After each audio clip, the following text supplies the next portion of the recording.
Coming in progress.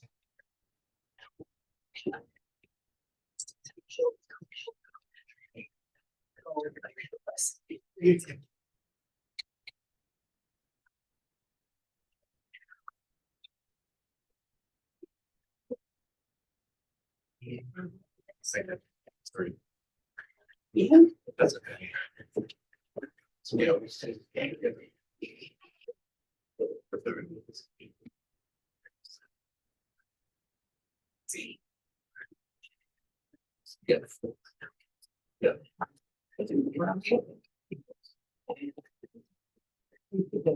Welcome everybody for our special student council meeting. We could call the meeting to order and Brian with pledge of allegiance.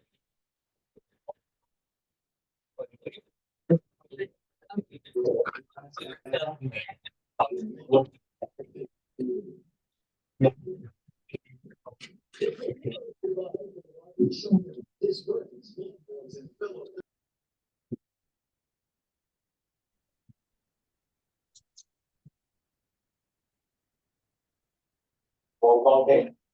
Counselor Atkinson. Counselor Cola. Here. Mayor Zinsky. Here. Counselor Payanessa. Here. Counselor Cruzen. Here. Counselor Rosso. Counselor Beach. Here. Mayor, you do have a form. All right, thank you very much. So we have one item obviously on the agenda, why you folks are here, but while you're all here, if I could just take 1 minute to update everyone on the fire in town. Just came from the scene earlier. And the good and the bad. The good thing is, the bad thing is it's spread to, I think, over 100 acres at this point. It started probably with 25 acres on Monday night. The good thing is it's still not threatening any homes or people or businesses. And the obviously horrible event was we did lose a firefighter from Weathersfield. That's the worst thing about it. And the other good news is that the 2 National Guard helicopters arrived this afternoon, and they've been doing water from Silver Lake for the fire. So that's a good thing. They had built a fire line around most of it. I think some of it with the wind might have jumped a little bit of the line, but I think that's what the water is being focused on. It's very hard, as many of you know, in Invitation Mountain. It's very rugged terrain, very dangerous, and unfortunately, worst fears were realized that, Monday night when it started, we all were very concerned about the safety of the fire personnel. It's, we got rugged country, and didn't want anyone to get hurt of our personnel, of all the folks helping us from Deep to all the towns around, from other states, everywhere. And the worst, was realized, unfortunately, yesterday. That's a tragedy. So, but we are working to contain it, and I think with the 3rd helicopter coming tomorrow from Maine, actually, that will also help with the water. You just can't, very hard to run a water line too far because the pressure is not going to get into the hose to where you need it. But the houses are protected. The closest development, Silver Ridge, and there's a bunch of pumper trucks there from different departments hooked up with hoses ready to go if it does get that close. It's not close to them yet, so we'll hope that stays that way. So if I could just take 1 moment of silence for the firefighter and along the way for fighting as well.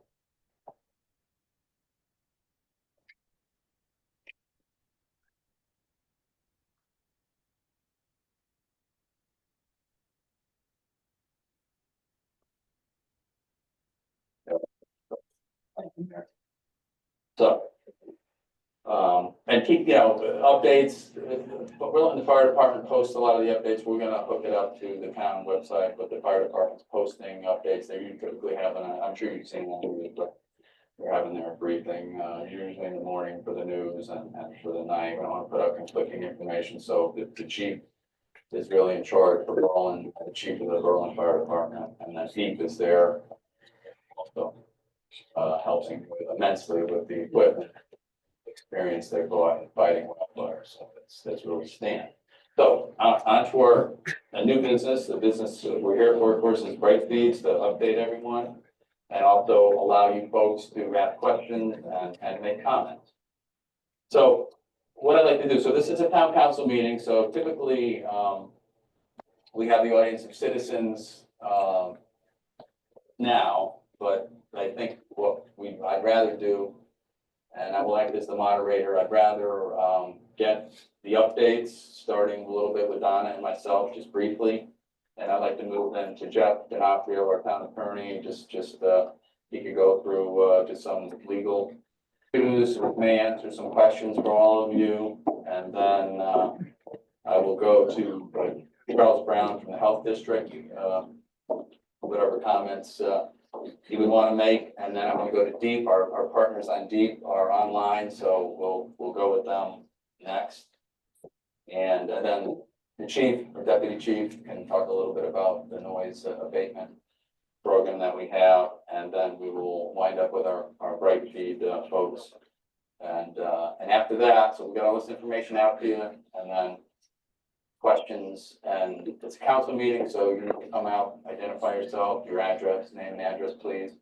Sorry, that's just how we have to do it for the record, and of course, it's being recorded on Zoom, which is great, so folks that can't make it here, we'll be able to see it, tonight or later, right, on the town website, so they will be able to get all the information that you folks are getting tonight. So, with that, we'll go ahead and start. I mean, obviously, we've talked to many of you here in the crowd, and we had an update a few months ago, and things are still, I understand, what has happened, in talking to folks, the odor seems to be the biggest concern. I don't, and if there's whoever speaks tonight, I've talked to a few people that they've intermittently heard noise again. So we do have a new, I'll let the chief, he'll brief us on the noise. We do have a noise ordinance that became effective in August of this year. And we just purchased some new noise monitoring equipment, and actually the chief of Berlin PD has found another piece of equipment that may be very helpful to us that will monitor it a little bit longer term in the area where we do seem to hear it the most. So we'll try that out. It's brand new technology, so we'll try that, and that's what kind of the town's update as far as what we're doing, and then I'm gonna let Donna go ahead and run through, because our office has been, a lot of folks are emailing Donna's office and putting it out to the town, and we'll give you just a short, history of that. Thank you, Mayor. And thank you all for coming out and expressing your concerns. Certainly there's a situation that we have been trying to address and have been addressing actually. And I know there's a couple folks from Deep that have been working very closely with my office and the mayor as well. I know the health department has been involved. The Deep has been out to inspect the facility from their air monitoring division, the team that they have there, at least 9 times, 10 times over the past since May of 2023. So we are keeping a record of what's going on. They are our regulatory authority. We do need to follow their guidelines.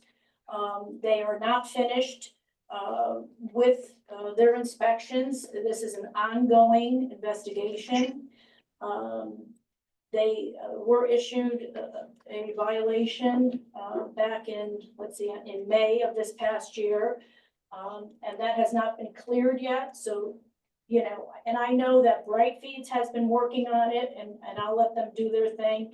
But I want you all to know that we're keeping a timeline, and we are working with all parties involved to resolve this problem. And I've been out to the site myself, dragged my husband with me about a week and a half ago, and it's real. It was a horrible smell.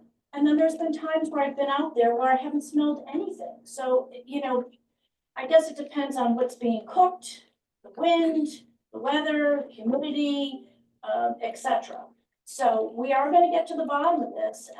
And like I said, we're working with all the agencies, regulatory, health department, Deep, mayor's office, my office, local council. we will find a solution to all of this. So, continue to reach out to my office if you have questions or concerns. Bobby's exceptional. She always reaches back, via email or phone call. Please feel free to do that. All right. Thank you. And same with the town too, and it's helpful because I've spoken to several people, call the town manager's office, Christie is the assistant, to the town manager and to me. And it's good to hear because of how, I've talked to some of the folks, and how, they've said like it cleared up for a while, the odor, I think the noise, I hope we're pretty much in control of, but if we're not, we'll address that, but that's hence the new equipment, but like when you specifically, it smells this day, it doesn't that day, I mean, that's helpful to kind of pinpoint what's going on, so the more we could record that, and, this obviously Brightfeed has a line too, but I'd like to hear it to the town too, so we know, and I called many of the residents that have called in and said, okay, we need to smell it, what happened 2 weeks ago. So, it's kind of all over the place in different parts of town, so that's what makes it a little bit difficult, but the more we hear from you folks, which we're happy to hear from, as well as Don as we can sort of track it a little bit, as can Brightfeed and Deep and everyone that's involved in trying to figure it out, so. With that, I'd like to go to Jeff D'Onofrio, our town attorney, and have him just give a little briefing to you guys. Sure. So the framework that we have in Connecticut when it comes to controlling odors really is grounded in what's called nuisance law. And specifically, we have a regulation 22A 174/23. Says no person shall cause or permit the emission of any substance or combination of substances which creates or contributes to an odor in the ambient air that constitutes a nuisance. So the threshold legal issue, whether it's Connecticut common law or the regulation that I just cited, is whether or not the odor at issue constitutes a nuisance.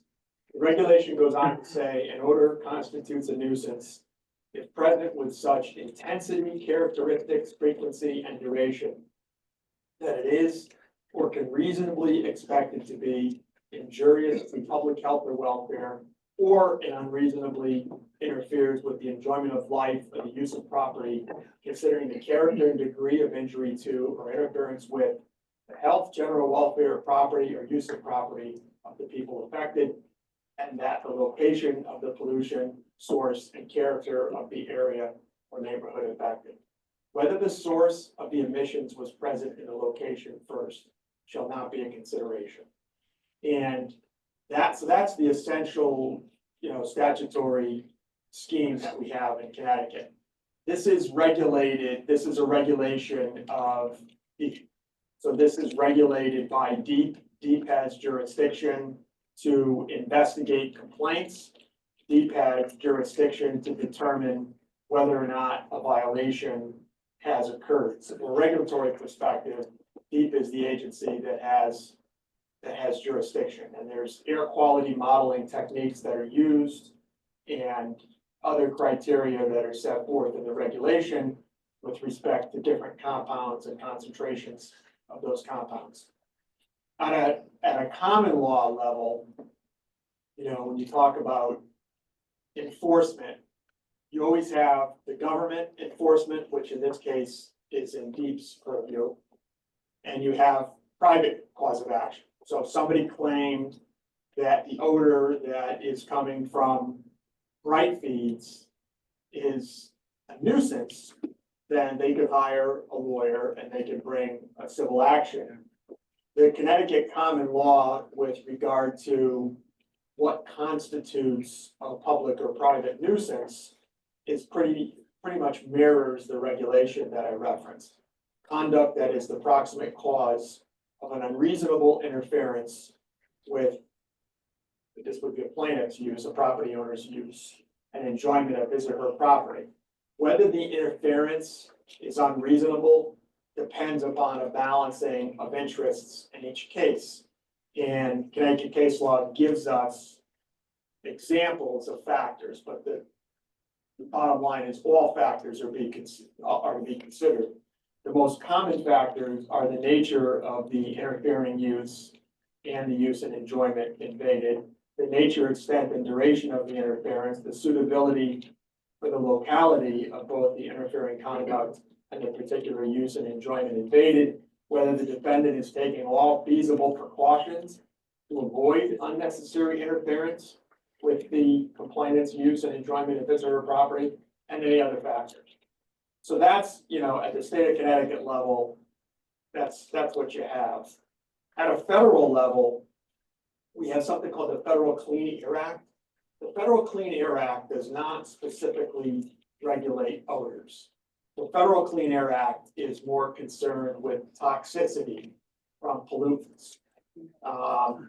There are, however, some related regulations. There's an odorous emissions regulation, there's an industrial processes regulation, there's regulations that deal with refrigerants, there's something called the National Ambient Air Quality Standards, but those really deal with, facilities like wastewater treatment plants, animal feeding operations, oil refineries, landfills, paper mills.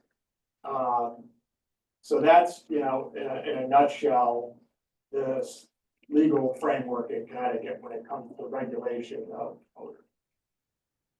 Thank you. You just mentioned the noise part of it, how we came to do our noise ordinance and why we did, thought as a town. I mean, it was actually started before this happened. Thank goodness we were working on it, but. There's a statute in Connecticut that allows municipalities to adopt their own noise control ordinance. And the requirement is that the standards that are set by the municipal ordinance be, no less strict than the standards that are enforced by BEAT under Connecticut statutory and regulatory law. So Berlin, probably a year and a half ago, we started talking about a noise ordinance.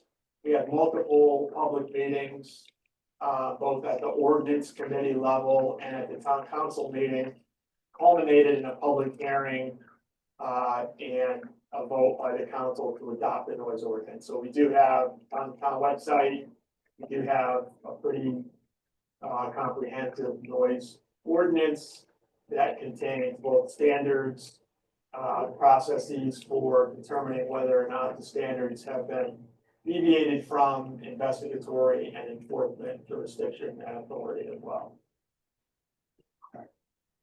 Thank you, Jeff. Appreciate that. And that actually came about not because of Bright Feeds. There was a ATV problem with certain properties, riding ATVs, which was very noisy and disturbing the folks. So that started a little bit before the noise was reported from Bright Feed. So that's what I'm glad we, I'm not happy that happened, that we had a noise problem, but I'm happy we were able to get the ordinance in place. So it's available for us. Hence, we'll hear from the chief and the police department and the ordinance, along with zoning enforcement officers who would administer that and administer the tests. And hence, that's what we'll be doing. And we've already done so. So next, I'd like to have Charles Brown from the Health District. If there's anything you'd like to report or say to these folks, happy to have you. If you could, appreciate it.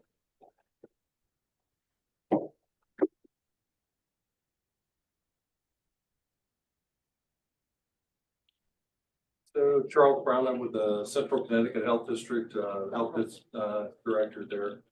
Been there about 10 years. We've been involved with this situation here in Berlin since about March of this year. We got their first complaints.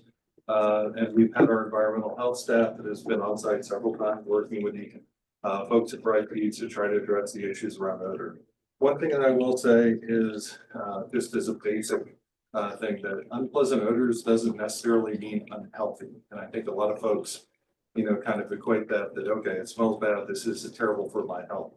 Our folks actually have been out there, looked at the process, assured that we're not dealing with toxic chemicals, things of that nature in the process from that standpoint. So we've been working with Connecticut Deep to assure that they're able to conduct their investigations appropriately. They're the ones that really do have jurisdictional authority over this particular site, because they license them. We have been working, we'll continue to work with them to assure, the health and safety of the residents surrounding the area. With that, Yeah, appreciate it. Charlie, thank you very much. So now I'd like to invite our friend from Deep online, whoever might be the spokesperson. Hi, can you hear me? Yeah, we have you. All right, okay, I apologize that I can't be there in person. I was just driving back from a separate work obligation. So again, I would have been there in person. I apologize for that. And Explain, yeah, thank you. I'm sorry, you can still hear me, right? Yeah.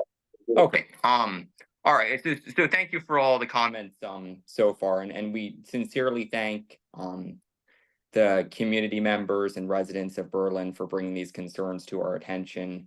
I can certainly understand and appreciate your frustration with the odors and the other environmental impacts that you've described. I can give you a brief update from my perspective. My name is Jake Felton. I'm the director of our Air Quality Enforcement Division at DEEP. And my division has received several complaints over the past year and a half or so relating to the Brightfeeds facility. And as a result, staff from my division, from our field enforcement unit, have made multiple inspections of this site and the surrounding areas in 2023 and 2024. During the inspection of May 15th and 16th, 2024 in particular, field enforcement unit staff documented nuisance odors pursuant to DEEP's regulatory nuisance odor standard, which is what the municipal council cited at section 22A-174-23 of the regulations of Connecticut state agencies. And to document this violation, we issued violation notice 20331 to address this finding. We do continue to document odors from the facility, sometimes at nuisance levels, and our investigation does remain open and active. We remain in contact with Brightfeeds representatives on an ongoing basis to continue to reinforce the importance of expeditiously resolving this matter. Our investigation again remains open and active, and we can't comment on specific enforcement strategy at this point, but we are committed to seeing to the full resolution of this issue. These people aren't gonna buy this. Thank you. I'm the only one that heard that. Okay, well, Thank you, Jake. yeah, thank you, Jake. We appreciate it. And you're gonna stay in line, right, for questions later? Sure, that's fine. Yep. Please, thank you so much. Next up is our, I don't know, chief or deputy chief, I don't know who. We got both of us tonight. Oh, well, I, two for one deal, I like it. One deal. Excellent. Well, appreciate you guys coming, thank you. And if you could, chief, just, obviously the noise ordinance falls to you and the zoning enforcement officer, and I know you guys have been acting, got some news about some new equipment as well, so. Yeah, I'm gonna let Drew speak, deputy chief first, because he was involved with the development, of the noise ordinance, sat in all meetings. Yeah. We've been running, go ahead. Hi, so my name is Drew Gallup. I'm the deputy chief of the Berlin Police Department. As you know, the town enacted the town noise ordinance that addresses excessive noise, 2024-03. After that time, the police department has purchased some sound level meter equipment. We got a very good piece of equipment that could be calibrated and could be used later for court purposes. We then took one of our sergeants and assigned him to specifically be trained in the equipment and then to deal with and handle noise complaints. From the complaints that we've monitored after we received the sound equipment in a couple of different places where we've been getting complaints, which is Laurel Drive and Juniper Lane, as well as some others.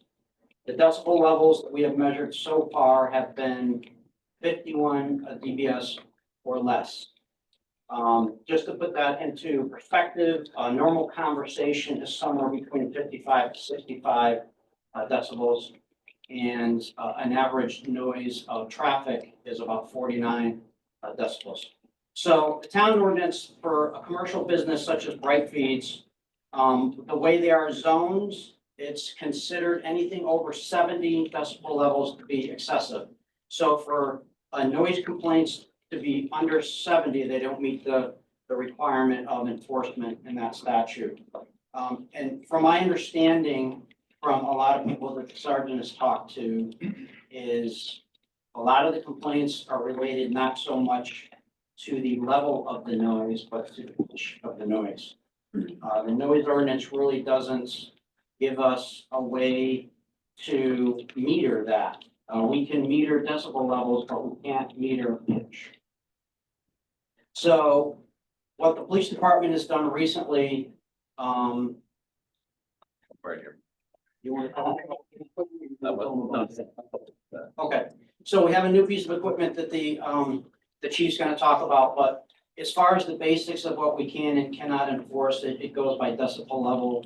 And so far, we haven't had any complaints that rose to that level. They have to be significant enough. And just to let you know, how we measure that is when someone calls the police, we go to their property and we go to approximately a foot of the line of the property, and that's where we measure that sound level from. We don't actually go to the business, we go to where the complaint is. However, we have gone to the business before, in close proximity and still have not gotten any, levels over what would be considered a violation for that. This was after we got the sound equipment. This was not the beginning when the complaint started. And I believe that that company has installed some equipment that's reduced the noise level and has brought that noise level under what would be considered a violation. Like I said, I believe what we're having now is sound is transmitted on different levels, different pitches. And there are some sounds that you can't measure with the equipment we have that could be considered extremely annoying to a human. So the chief's going to talk to you a little bit about a new piece of equipment that we just purchased on a trial basis. Thank you. Mayor. Thank you. No, well, wait till we. That's wrong. No, well, wait, please. Nobody's No, wrong on no, no. That's wrong on the legislation. Please, it's a council meeting. As soon as we're done with the presentation, everyone will have a chance to say something. We'll have to, Sure. kind of treat it that way, otherwise it'll be pandemonium. We don't want to, want everybody to have a chance. We want to make our presentation. And everyone will have the right to speak. So appreciate that. Just real quick, the town noise ordinance, Jeff, if I'm not mistaken, we follow the state regs on that, right? Okay, just want to make sure that's where it came from. We didn't just make it up. So I just want to make sure that's clear, but Chief, please.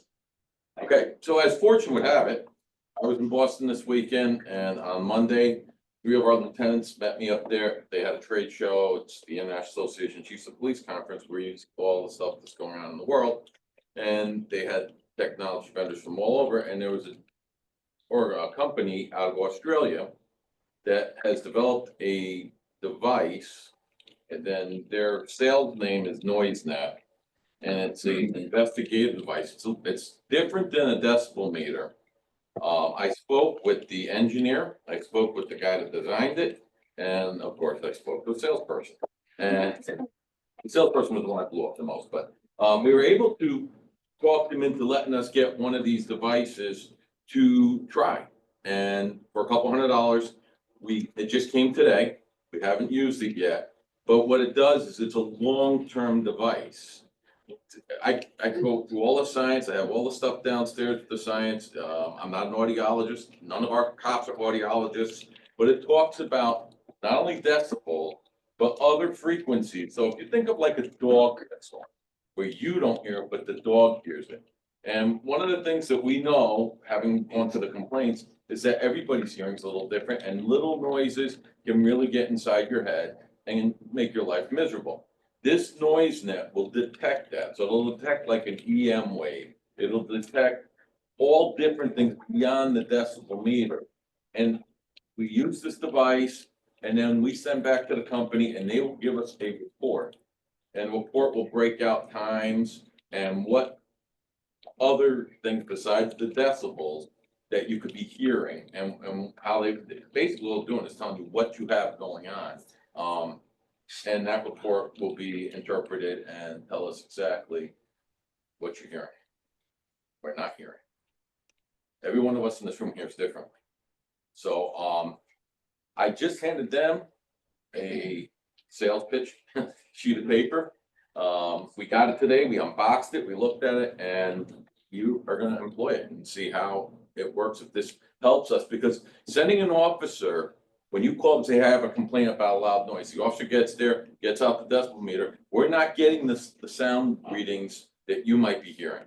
And this device from Australia is supposed to do that for us. I only got this information on Monday, we would have had it sooner. And we're gonna try it out. Great. No, it's good to hear. Yeah. Appreciate that. Okay. All right, thank you. Thank you, guys. So now we will turn over to Bright Feeds for whatever they have to get out to the folks. And then after Bright Feeds, we will certainly open it up. As I mentioned, if you signed up, great. If you didn't, doesn't matter. We'll do show of hands, we'll get everybody up here, and after that, we'll go to Zoom. And, but let Bright Feeds say their piece, and then we will start with comments and questions. Thanks.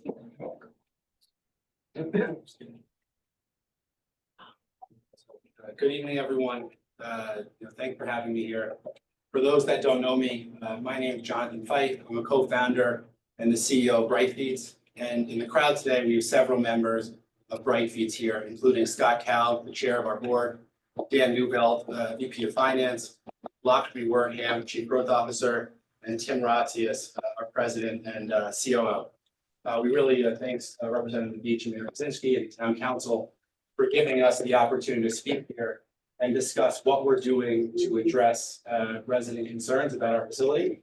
However, before we start and go through what we're doing about those concerns, what we've done historically, what we're currently doing, and certain changes, we first wanted to give a little background on our facility. What do we do? Who are we? Why we're in business? Because we've gotten a lot of just general questions about our facility, but we're then going to turn to the specific concerns and what we're doing about it, and that's where we're going to spend most of our time today. To start, Bright Feeds is a mission-based, sustainable business that we're in business to recycle food waste into animal feed. And there's a growing waste crisis in many states, including here in Connecticut. And that's why, thanks, Guy. And that's the reason we're in business, to really address the problem. About 1/3 of the world's food is wasted at an economic cost of about $1 trillion each year, and food waste contributes to about 10% of greenhouse gas emissions globally. Additionally, every year, incinerators shut down, there's less landfill capacity, and so the cost to dispose continues to go up, and that trend is expected to accelerate. It's something that Connecticut Deep has referred to as a quiet crisis here in Connecticut, and they've spent a lot of resources trying to tackle the problem. In 2020, they set up a working group with 70+ municipalities to try to figure out a solution. And in Connecticut, one of the biggest issues here is in the summer of 2022, the Mira incinerator, which serviced about 1/3 of Connecticut's waste, shut down. And so as of today, you have about 1 million tons of waste each year that gets shipped via rail out of state at enormous economic and environmental costs. So again, DEEP has a huge initiative to try to address this. Food waste is 25% of the waste stream. So addressing, that's one of the areas that they've targeted to really help solve the crisis. So that's the reason, that we're in business and really excited to help provide a solution to the state. A little bit more about our team and our process. First, our facility was years in the making. This is not a facility you can just open without a lot of planning. We hired engineers from top universities to help on our technology development. We hired experts in manufacturing, logistics. But I also get the residents all right, I've had enough of it, but finance, technology, and to ultimately launch our facility. And the way our process works is we work with large commercial manufacturers. So we first go out to the site of the manufacturer. We pick up the food. Most of it is, most of our customers are bakeries, and most of the food we get is packaged and already cooked. And so we bring that to our facility, and the next step of our process is removing the packaging. From there, we mix the food. We have to hit a certain target composition for the animal feed customers that we have, and so that requires a algorithm-based process. And then after that, we dry the food because our customers require our animal feed to be dry. And we've had questions about the plume exiting our facility, and ultimately, what is that? And that's steam from removing moisture in our drying process. After we dry the material, we cool it, and then we store it at our facility where farms in Connecticut and large agricultural companies come and pick up the food from our facility. Everything that we do at our company is designed to make sure that we have a safe process for humans and animals. Again, we're only working with large manufacturers. We won't, we're not taking municipal waste. Most of the food that we receive is from bakeries, and most of it is already cooked by the time it gets to us. We don't add any non-food into our process. Ultimately, there's nothing else that's added. We work with some of the largest agricultural companies in the country, brand name agricultural companies that have very strict standards, and we meet or exceed all of their standards. So we have to keep the food fresh within our facility when we're processing it. We also, aside from working with some of the largest food companies, we also work with many farms located here in Connecticut. And they've told us it's been a very difficult environment for farms. And they've told us that the cost savings they get from buying our feed has been very meaningful to their operations. Again, we're a very heavily regulated industry. We had to go through years of approvals and permits to ultimately open our facility. Obviously, that started with local planning and zoning, and then our beneficial use permit, through the FDA and the Department of Agriculture, and had to have a feed license. So, we're again very heavily regulated and had to go through a pretty robust process to open. And since we've opened our facility, we've had countless government officials come through our facility while we've been processing and running. Those range from senior members of DEEP to members of the environmental committee to town officials, and we've been very transparent about what we do, what we process since the time that we opened. Now turning to some of the concerns that we've received, what we've done and what we're currently doing. First, in late 2023, we started to receive concerns about noise at our facility. And we went out late at night to meet with residents, ultimately better understand the concerns that they had. We gathered data. We quickly hired engineers to help us design a system to mitigate it. We ordered it, we installed it, and we successfully resolved that issue. Ultimately, we installed the noise dampener on our stack. We're again currently below the town noise ordinance levels. They're 61 decibels in residential zones during the day, which is the sound of two people having a quiet conversation from 3 feet apart, and then 51 decibels at night, which is the sound of a refrigerator, the quiet sound of a refrigerator humming in your kitchen. Again, it takes time to install these solutions. So from the time we identify an issue, we send people out to better understand it. We work to resolve it. We order something, it has to get fabricated, installed. We have to have maintenance programs in effect. So we had that solution installed by the end of the first quarter of 2024 and moved as quickly as we could. In April of this year, we tried to take the same process for noise, for odors as we did for noise. The first thing we wanted to do was gather data. So we set up an odor hotline. We've been taking calls from residents throughout that time. We respond to complainants. We go to the area of the complaints to try to gather data. And throughout April and May, we gather data to ultimately find a solution. We hired engineers. We ordered a system in late May. And again, it takes time to ultimately install any solution that you ordered. So in early August of this year, we installed a solution from Solterra Remedia. They're a company that's recognized for odor control solutions. And we've had since August, through September, we've had the company out about 10 times to our facility to try to continue to improve the system. They've recommended us ordering equipment. We always did it. They recommended changes to our process. We did it. Changes to maintenance procedures. We did it. And so we've been kind of in the background working very hard to address those concerns. Throughout August and September, and they also reported from, they sent out experts to do testing.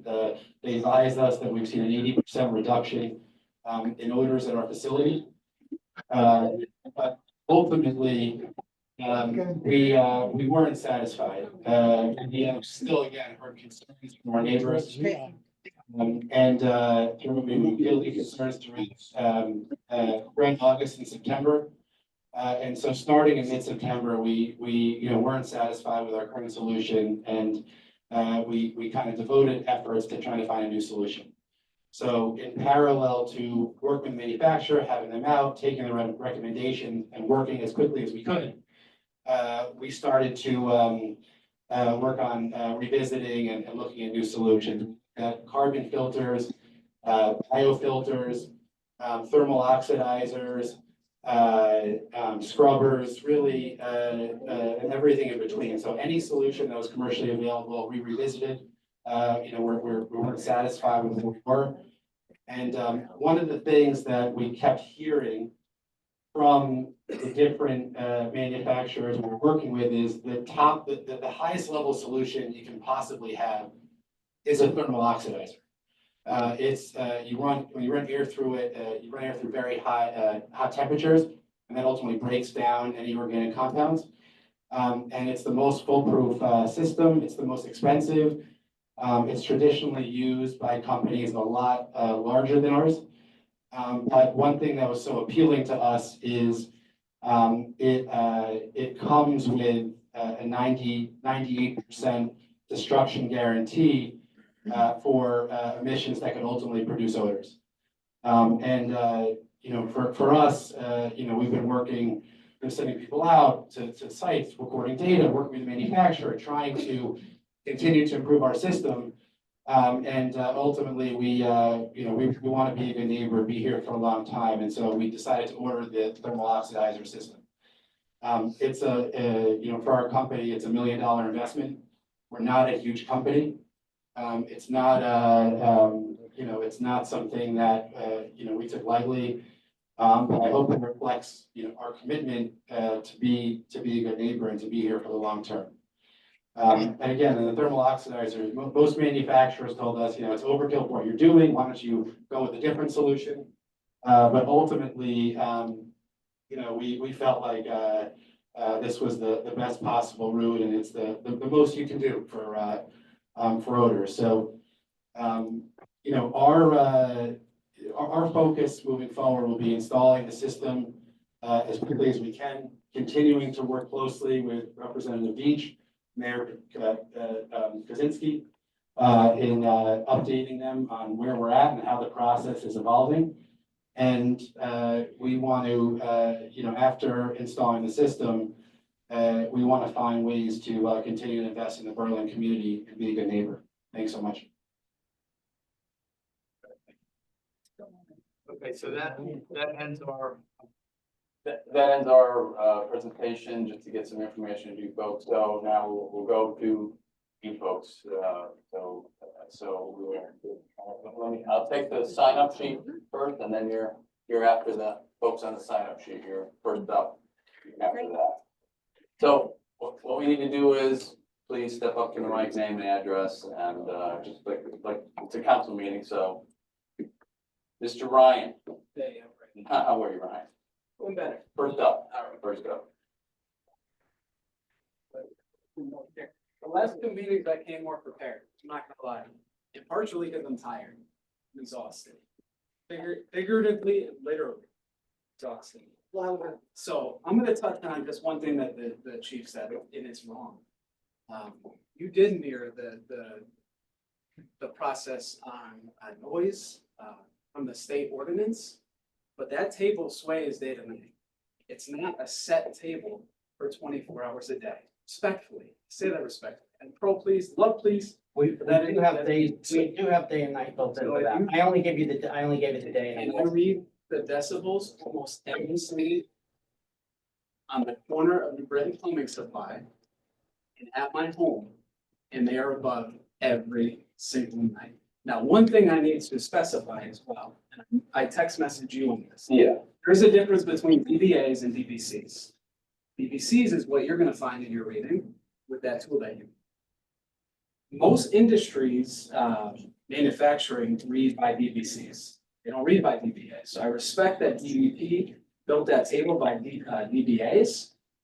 But if you're in an industrial area, you read by DBCs because it's a nuisance to human beings, to pets. I've seen it with my own dog. He doesn't want to go outside. I'm making this up, right? And John, you did resolve this at one point. But the recent changes, when you got here July 16th, you mentioned you guys were going to be making changes to try to address the smell, which I appreciate. My first concern is that you were going to break something this time, and you did. That pitch is back. And that pitch will drive you insane. I live 0.8 miles away with my doors and windows shut. Anytime, usually after 9 PM at night, but specifically between 2 and 5 in the morning. With my doors to the point where my ears and the hair in my ears is reverberating. It's unacceptable. It's unacceptable. Right, so now I'm gonna go through some of this. Okay? And if I could ask you, Ryan, just for everyone to speak, just kind of through the chair, and then we'll address who you wanna speak to, and then I'll ask them to, answer if you have. I'm fine with that. I'm Yeah, fine with okay, that. I've yeah. done my research. Yeah. I've done, at this point, thousands of hours on research. So, yeah, please continue. So I'm gonna set the table here, because I've said this on numerous town posts. People ask me how I stay so calm at this point with this, and I'm gonna set the table with, because I thought it would detract from what we're trying to accomplish and getting this fixed if I got emotional, if I got heated, right? Won't get me anywhere. So I've stayed calm through this whole thing. I mean, to be quite honest, right now, I should be irate. I should. I can't sleep in my own bed. Right? And my eyes are kind of swollen. Right? I literally don't sleep in my own bed. It's crazy.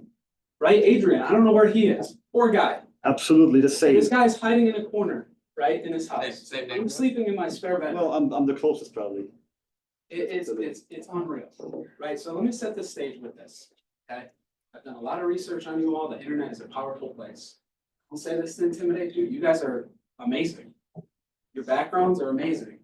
Your credentials, amazing. You're brilliant people, right? And this will be the only petition on change.org that 99+% of the people that signed the petition like your mission statement. How weird is that? That's ironic, right? Everybody likes what you're trying to do. But the way you're going about it, right? And I've read a lot of political posts that you guys have, different articles. And to be honest, it's ironic because it's not how you're operating. You're operating as crony capitalists, right? You're building your capital when, to be quite honest, hang on. You, in my opinion, You should have been shut down until this issue was fixed. None of this is. Watering systems, smell mitigation, it's not new, right? You've been buying time to build capital, to build your facility in Pennsylvania. Right, with 10 more on the way. Right? You don't even have to answer, I know the answer. All right, so I just want to set the Please, table. let's not be confrontational, let's just put out what you wanna. Let it speak, let it speak, please. Please don't interrupt it. They will not answer. It's a council meeting, it's not, I understand. it's not an We open listened meeting. to them for a long time, we listened to Yeah, all of you this. can speak, but not confrontational. I don't know what's confrontation. I don't either. They don't. Go ahead, continue. And to be honest, they're not gonna answer it because it would put them. So I already know that they're not gonna, right? Okay, here's a, right, John, you reference here. If you watch the CIA article or video that's on YouTube, you specifically highlight that Bureau was shutting down and the town here and the state expedited everything you needed. It came out of your mouth, right?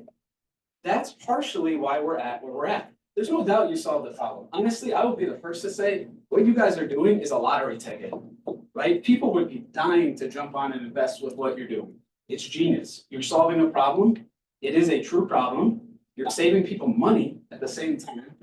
It's a no-brainer. I don't blame you for wanting to do this as quick as possible and scale. It's really good. Brilliant. Congrats to you. But I look at it like it's 80-20. That's the ratio. 80% of what you've done is the right way. It's everything you highlighted, the studies and putting the lineup and doing all sorts of tests with professors. I don't discount that you did that. Right? But that 20% is the pollution that you've been putting out into the environment, both with smell and sound. It's unacceptable. Right? You're looking at it in the way you preach, right? On all, be cautious here, Mark. But if you look at a lot of their news segments, articles, conferences they go to, you guys are an industry expert. But I don't know how you can claim to be an industry expert when you've done the 80% and you haven't done the 20%. I would consider that lying. I have an ethical standard. I have morals. I wouldn't sell myself on something I'm not because I'm not there yet. Right now, I also think the state and the town, and now my lawyer advised me long ago that I shouldn't say things like this because I need the state and the town, but it's been too long. It's not getting me anywhere. Right? The reality, I'll leave them. Okay. I'm gonna go to the human aspect of this. At the end of the day, you guys are bothering human beings. While I appreciate food, feed for animals and this and that, and I do, you heard me as I set the table, it's a great mission statement. The animals don't come above humans. We're at the top of the food chain for a reason. You guys are solving a problem, but honestly, I'd rather the food go to the dump. Yep. Until you. And I'm gonna go back to that actually, right? Because I think the state and the town should have shut you down long ago until you fix the issue, because you need to their time for your future expansions. And I'm not saying don't shoot for the stars, shoot for the stars, but do good at what you're doing now. You see my point? Right? And again, you don't have to acknowledge that, but I find so much irony that you're preaching to be the industry experts and you're doing all this and that. A lot of this is not new. Right? I worked in manufacturing for over 15 years. Some of you probably don't know that. There's governance, there's standards, you're audited. It's unacceptable. Right? So because you skirted through the state, you skirted through the town, I'm not saying you're doing anything illegal, right? There's certain legislation, certain statutes that you're against, right? You're so clever and you're so smart, but I have to set that table, Mark, because I listened to all of this. And a lot of this doesn't address the facts. The fact is they are polluting every day. I take that back. I have your schedule down to a science. Usually Sunday night, third shift, you guys start. That thing is humming away like a son of a gun, right? It tends to ramp down by the middle of the week. Sometimes you go towards the end of the week, right? I drive by every day, 2 to 3 times a day, just to see how the operations are going. I'm on a public street, not doing anything illegal. Your manager has called the cops on me, that's fine, not doing anything illegal, right? But the reality is you're doing this minimum 3 days a week, upwards of 5, 6 days a week. You shut down, the new trucks come in, you start again Sunday night, third shift, late into Monday, right? That thing is humming away, right? So we literally, we say this facetiously, we wait for Friday. We can't wait for Friday. We get a little peace and quiet. We get to sleep in our beds. It's crazy. It's absolutely crazy.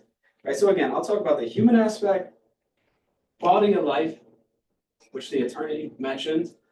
You're exactly right. Where is our quality of life? We have kids, literally kids, who think that the bright feed smell is the fall smell.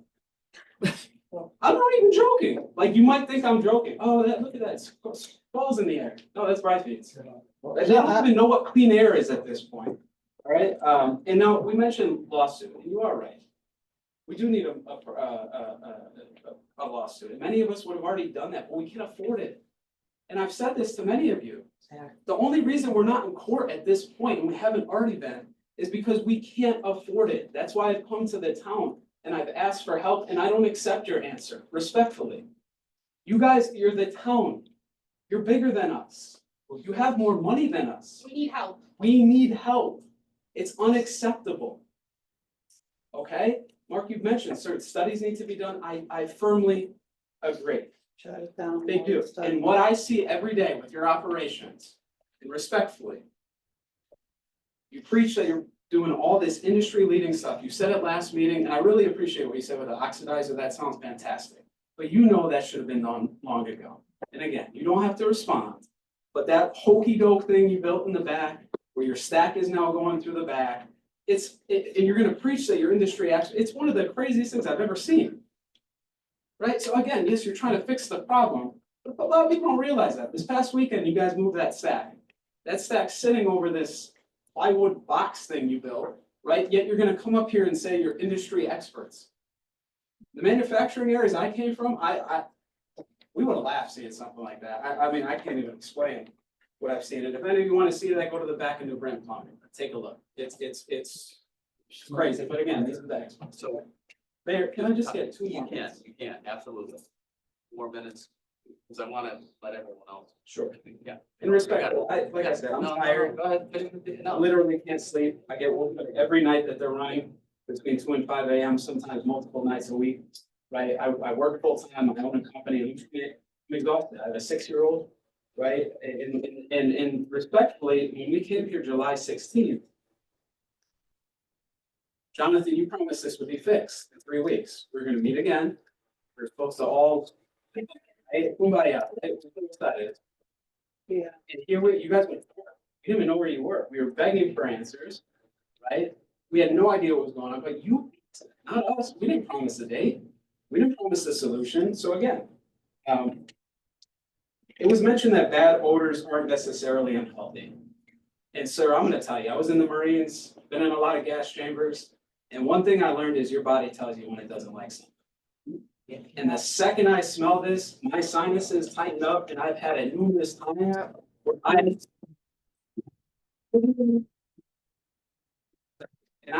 that feeling of when you're, I mean, I tell people, when you're coming down on a plane and you get below 10,000 feet and that little crackling, I've actually had it where I can hear it on numerous occasions, right?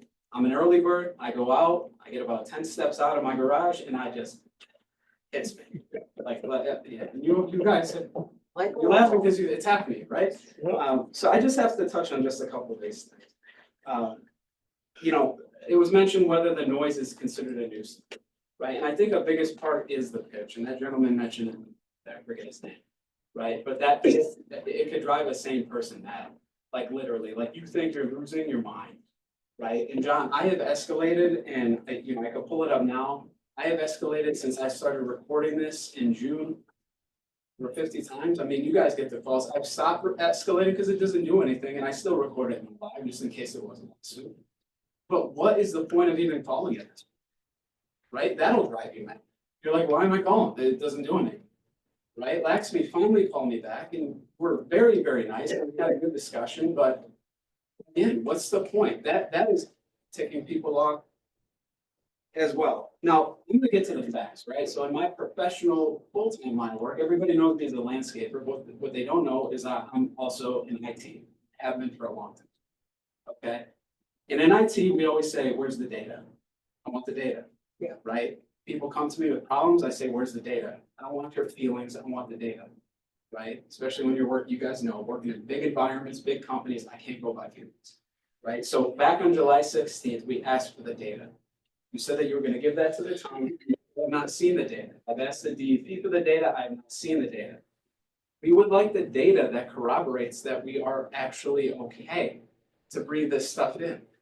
I don't think that's an unreasonable ask. Many of us go outside and we feel sick, right? I'm at the point where, and I said this to my wife, if this isn't fixed by spring, we're moving. Right? We're gonna stay in town, but our house is gonna go up for sale because I don't know what this is doing to me, my wife, my son, my pets, right? It's unacceptable. It's not. It really is. And I'll stay in Berlin. Oh, well, not saying lately, but I'll stay in Berlin. Many of us are in the same, I'm wrapping up here. I'm at the bottom of my list. Now, I'm also gonna hit the top of the state again. One thing I don't like is this, right? And in a bureaucracy, that's what happened, right? There's too many organizations involved. There's not enough organization because too many organizations are involved. Everybody's going like this. The updates we get are every 3 weeks. When if this was a corporate setting and with a situation with this criticality, I might have to give an update every hour. Right? There's certain severities. I'll tell you in IT, you have severity 3-4, priority 1-4. 1 is the highest, and that dictates your response. And some of you guys need to see correspondence where I said this. Right? This is being handled like a priority 4, and it's a priority 1. I don't know any situation in Berlin aside from this fire now that might rate a higher priority. But prior to that fire, this, in my opinion, is an all hands on deck. And in the IT world, that means we miss our kids' birthdays. That means that we miss family events, weddings, it doesn't matter. My wife, who's not here, she's with my son, would tell you, there's times where I've been up for 30+ hours. Exhausted, maybe taking a cat nap because it's that severe, right? There's maybe SLA, certain fines that you could hit. This is being handled like a priority 4 when it's a priority 1. Shut it down. With no data that back any of it. Ryan, can we wrap it up so we can let other I'll folks? wrap it up, and I'm sure a lot of others are gonna say the same thing. You know, I'm gonna close that same thing I said to the DEP. Before they close their NO investigation, I sincerely hope that the people, the citizens, they're a factor of that, right? I get that they're gonna have black and white statistics and metrics that they need to probably hit to consider it a thumbs up that they're off the NOV. But the human aspect needs to be part of it. They can't say, oh, you're good with thousands of people being upset. And then the last thing I want to touch on is I also think it's ridiculous that you guys are not fined every day. Money while people are this impacted is wrong. It's wrong. I'll leave it there. I have so much I could say. I'm gonna save it because there is so much more that I know, and I have to leave it at that so it doesn't become. Thank you, Ryan. Yes. We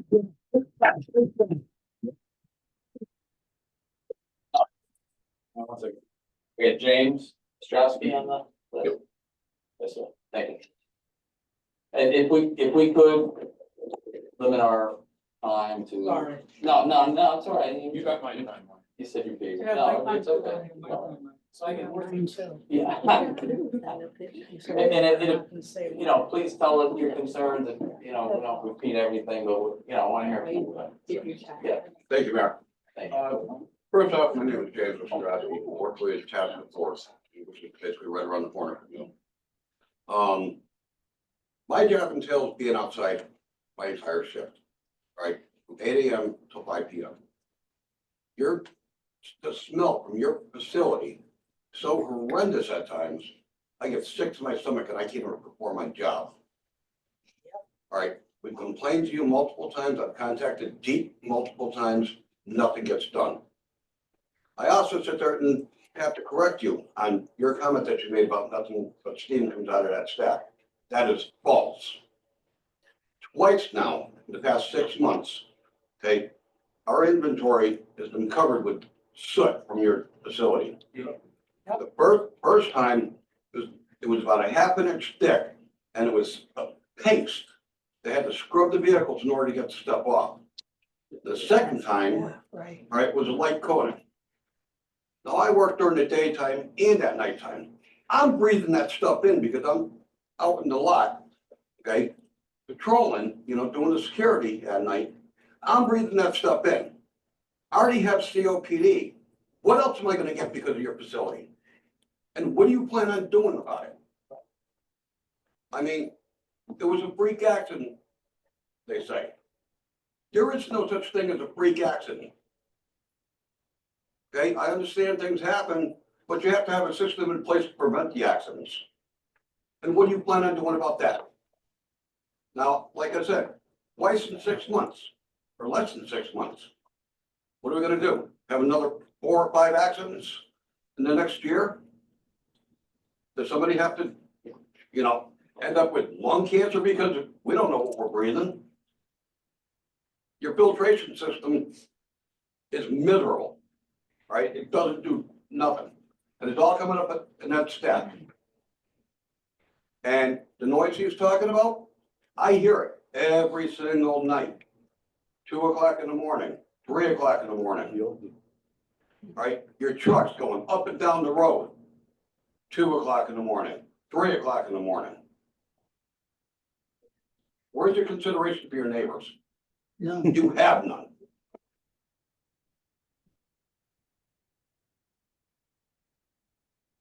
Good job.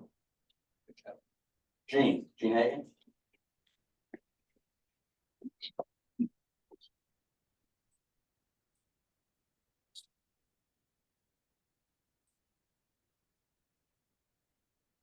Hi, one of my hopes for this meeting is that we come up with an action plan.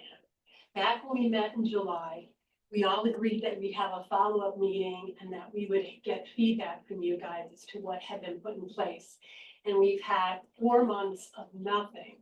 So one of my goals from this meeting is that we set up a follow-up meeting for January 8th, if that works for people, so that we can come back together and we can begin to look at what is happening to correct the problem. If people don't have deadlines, then things can go on forever. It's been going on since 2023. Let's set some reasonable deadlines and come together when those deadlines are due.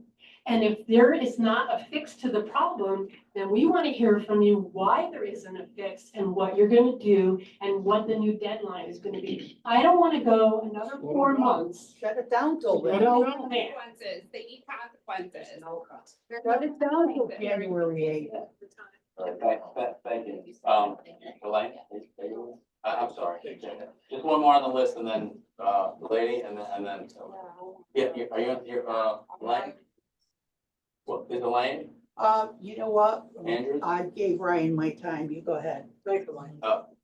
Okay, so I promised the lady, yes. 2, and then, no. No.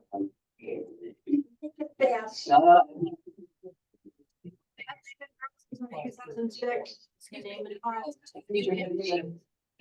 You just need to state your name and address. Jane Valerie. My name is Geraldine Valerie. I live at 19 Hamilton Drive with Mr. Mickey Benson. And I always sleep with my windows open, and I go to church 4 o'clock Mass vigil. And every Saturday night I stay up to 2 or 3 and watch TV. Forget it. It's the worst company I've ever. Why do you have to change food for dog food? You told us you even get food in plastic. I bet you any money you don't take off the plastic. That's why we have all this pollution. My eyes are tearing. My throat hurts. I never had this problem in my life. So help me God, if I get cancer, you all will be sued. Thank you.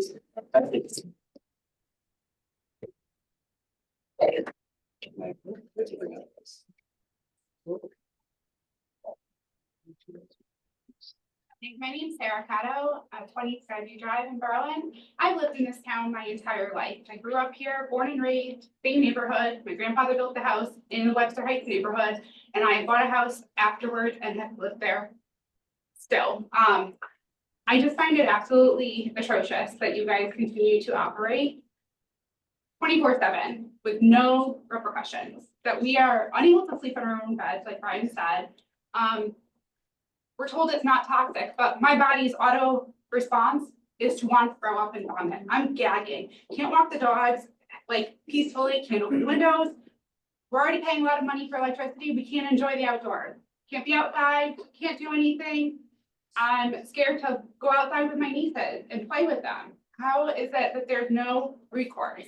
How is it there's other businesses in town that I've talked to that they've had to shut down? They're not allowed to operate after 10 p.m., but somehow you guys are allowed to operate after 10 p.m. We would all say like. And for you guys, people are saying, oh, well, they're part of the community, but you're not. None of you live here. None of you live in Berlin. Do you? Anybody live in Berlin? No. Did you grow up here? Did you grow up here? No.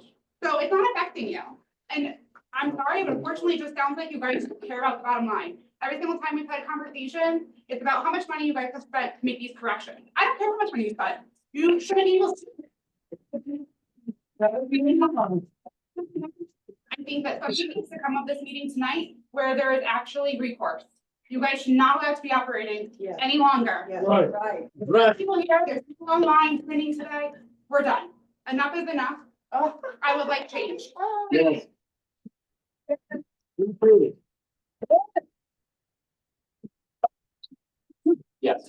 Yes.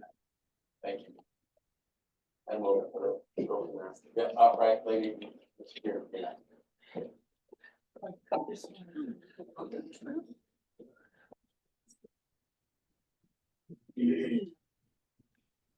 Good evening. My name is Jill Hansen. I live in Berlin, in Mayor Kaczynski, Donna Beach, and all the Berlin residents. So my name is Jill Hansen and I live in Berlin, where we raise our family and our children who go to school here. We also pay a good amount of taxes every year. I personally also work here in town, over on Woodlawn Road, which is adjacent to Brightfields. Oh, God. It is disgusting. I go into work every morning, 5:45. Ugh. We have split shifts. Come back. Ugh. Some days, no. This past Friday, absolutely. This past Monday, absolutely. It is hit or miss. It is. But when on those hit days, it's horrible. You do get nauseous. Your eyes can burn. You can have a sore throat. So whether the health department says it's fine to be breathing or not, I agree with the other person. Your body tells you, ooh, this isn't good. So this whole Brightfields issue is way past being resolved. Almost daily, my life and many others in town are being affected by this company being here. It is on Facebook and social media constantly, complaints about this company. As I'm at work every day, I'm shopping locally, I'm at the high school, picking up the kids at our high school. We're smelling this. Yes. Well, there too. Or even at my church on Worthington Ridge, at my church, where I go to church. And I worship. I walk out the door. Ugh, really? I'm at church. I am having to smell and breathe this disgusting odor by no choice of my own or any of you. We have no choice, we're breathing it. If there is a cloud cover or you are in the direction of the wind, there is no way to escape the smog of odor being forced upon us residents. This does not help or make our town very inviting. If we don't want to be living here and smelling it and dealing with it, what makes you think people are going to want to come to our town? Don't get me wrong, I support being green and trying to do better for the environment, but this has gone on way too long. I honestly don't understand how you have been able to operate for this long without the proper apparatuses put in place to reduce the decibel noise levels and the awful smell coming from there. These steps should have been in place before operation even began. Right.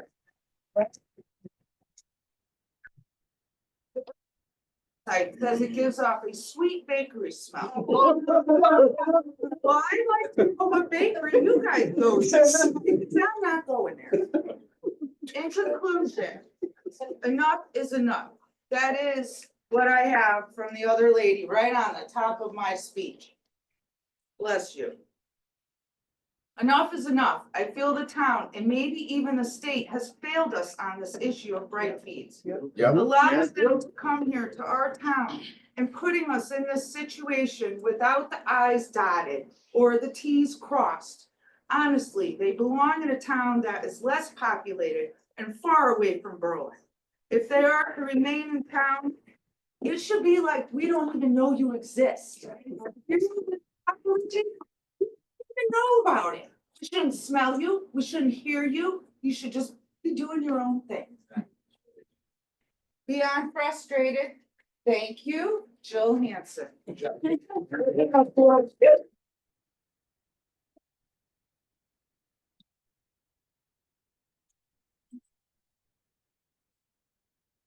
Oh, I love my glasses. Oh, okay. Sorry. Thank you. Hi, my name is Rachel Jennis. I am a resident of Berlin. I live at 106 Brandy Lane. And this is going to be very impromptu. I did not sign up for us, to talk about this, but I just wanted to let everyone know that on being on Brandy Lane, I work out every morning. I run, and the smell, as everyone has been saying, has been putrid. It's terrible. It's so bad, and I run at like 5 a.m. So I hit that smell between 5 and it usually lasts until like 8-ish, 8:30. I could be off, but I've been literally living under a rock because I didn't know that there was this huge thing going on, and I thought I was going crazy. And especially with the humming at night, I'm like, is there something new? But what I do want to say is that I'm glad that there has been a forum of people that have come together to discuss the issue. I do want to say that I believe I talked to you on the phone as well, in trying to rectify the issue, but the quality of life, especially with someone who wants to be outside, who wants to exercise, and I get up early, and if I'm being woken up at 3 in the morning, and I'm sorry, I send emails very early in the morning too, just to document, I'm like I'm up again. But I think my quality of life really been impacted, and I feel like if you are this type of facility that is doing fabulous things, you should be prepared to figure this out. And, I'm not trying to be adversarial in any way. But I think that obviously you have a whole bunch of people that want to live their lives and in a good way, and a quality of life to be improved. But at one point, I did want to say, you fixed something for a couple of weeks. And I don't know if your machine's broke, but I'm serious, I'm not even lying. I said, oh my God, it went away. This is great. I don't know what happened, but if you could please figure that back out, it would be great, because the sound went away for months, maybe even months. It could have been weeks, months, I don't know. The pitch was fixed, the decibels were there, but the pitch was fixed. Something was fixed for a while, and then it just went right back. And then on top of that, the smell came back, because I remember saying to you, well, it changed it to like this coffee odor, and then all of a sudden it went back to being putrid. So I just wanted to say that, because I'm in a different area, but I run Worthington Ridge. I run around Farmington Ave. I run down Hudson. I run all that area in the morning, and I could smell it all over there. And when it's humid out, that's really, really bad. Oh, yeah. So I'm really hopeful that you guys take our complaints and do something about it. Because this is just not acceptable. It really isn't.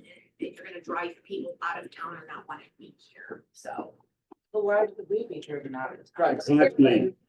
With the taxes. Yeah, exactly. I mean, if you're looking for a house and that's smell Well, is want to buy a there, house. I can only imagine showing a home and someone. Or going, if you, "Oh, nope, or never if you mind." sell it, how do you not disclose it? Right. Right. So It's illegal. Yeah, Not- so I just don't know what it is. I'm really really hopeful that the town can support us to get this matter figured out as soon as possible. BC, Connecticut.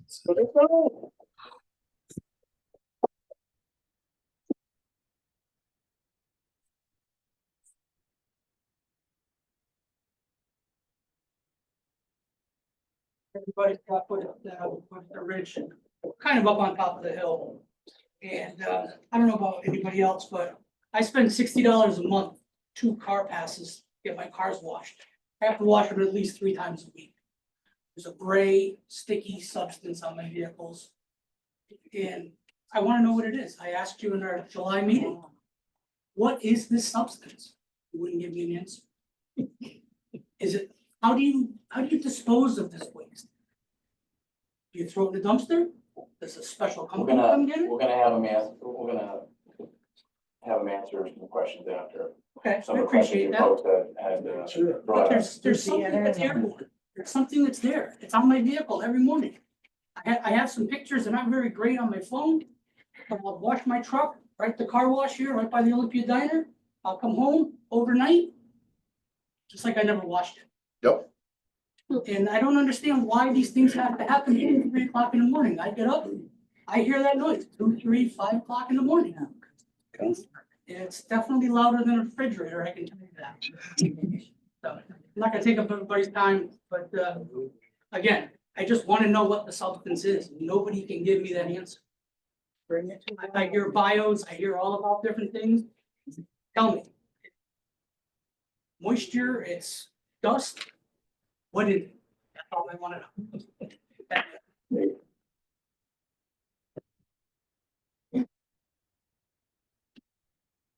Yeah, yes. Good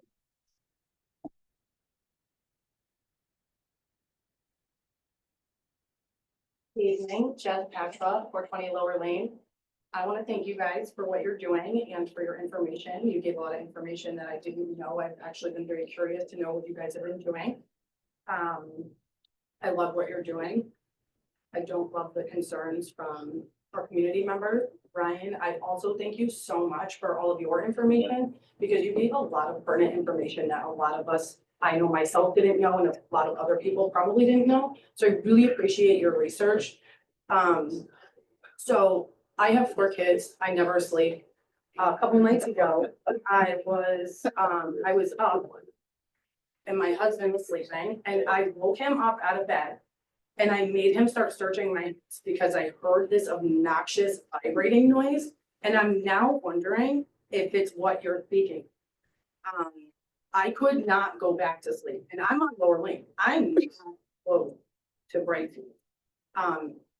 I have my husband outside. I'm having him check in my basement to make sure that it's not something electrical buzzing because that's what it sounds like. My house caught on fire when I was young and I lost everything. Fire, it terrified me. That's what I thought it was. I have my husband outside checking our AC unit literally at 2 o'clock in the morning. I can assure you it did not happen with me. Next night, same thing. So I'm starting to wonder if it's when whatever equipment you guys have put in failed and the noise came back. Also for the smell, I also thought that we weren't affected and me and my oldest daughter went to the dollar store. And when we got out of the car, we literally couldn't breathe because the stench was so atrocious. Again, I don't know what it is, but as somebody who didn't think that they were affected and literally just came here for information, I'm finding out that we truly are affected. And I'm really looking forward to seeing what you guys are doing to help resolve the matter. Thank you.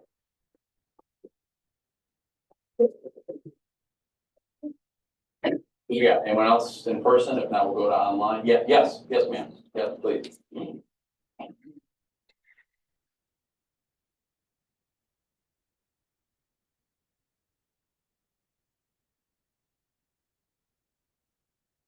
Hi, can you hear me? Yeah. Okay, I don't public speak. I am petrified right now. My name is Linda Barton. I live at 22 Schultz Place. I am a member of Facebook and I've been kind of following this. I don't live in the area. I live over by Griswold. But I've heard and seen the complaints of the people in town. This doesn't personally affect me, like it does them. I applaud what you're trying to do. Yeah. But you're not doing it right. You shouldn't be affecting everyone's lives and their houses and their property values and their health. You're not there yet. You need to figure it out. This has been going on for way too long. And like I said, this does not affect me, but it does affect me because these are my people and this is our town.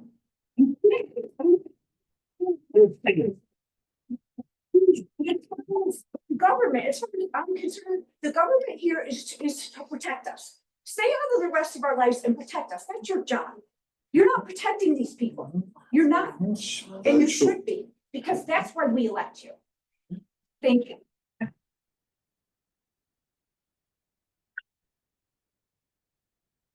Yes. Good evening, ladies and gentlemen. My name is Adrian Wolski. I live on 339 Workers Ridge. I'm probably the closest to you guys, and I've been through hell, literally. And what I really experience every day is beyond that. If I cannot fall asleep, I can prove it. I sleep like 3 hours every day. I work as an aircraft inspector, source inspector, actually, which is a very responsible job. And I cannot perform it because of how you operate. And you say that is a nuance, right? I mean, maybe it's nuance to you, but what if I record that sound and put next to your house with 50 or 60 decibels, that's gonna be within state limits. How are you gonna feel? Do you think you're gonna even sleep awake? No.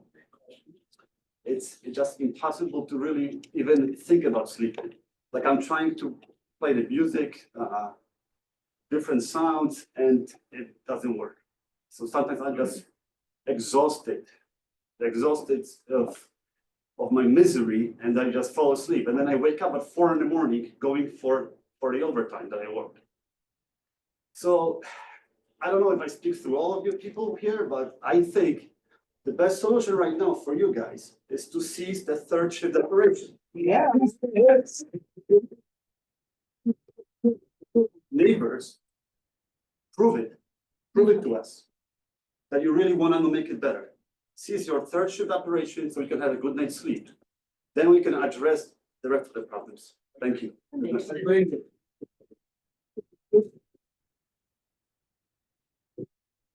else in the audience here? Going why declined online, at least we have, anybody online, any hands up? Okay, that is one earlier, but, yeah, okay. All right, so questions were asked, statements were made, I'll first I'll let Deep, if, you know, you've been listening, Jake, anything you could add to these folks, concerns, as far as from the state level? No, again, I really do appreciate all of your comments, and I have noted your frustration. I appreciate your frustration. Again, I want to emphasize that our investigation is open and active. We continue to investigate this matter, again, from the perspective of our regulatory nuisance odor standard. There have been issues and remedies that, you know, have been raised during this conversation that unfortunately fall outside of the regulatory jurisdiction of DEEP's Bureau of Air Management. They're very important nonetheless. But please know that our nuisance odor investigation remains open and active, and we are committed again to seeing to the full resolution of the issue. Jake, I have one question for you. I know, I think we discussed it at a council meeting, that's why we did our noise ordinance, but DEEP does not investigate any noise or any noises from commercial businesses, or is there a?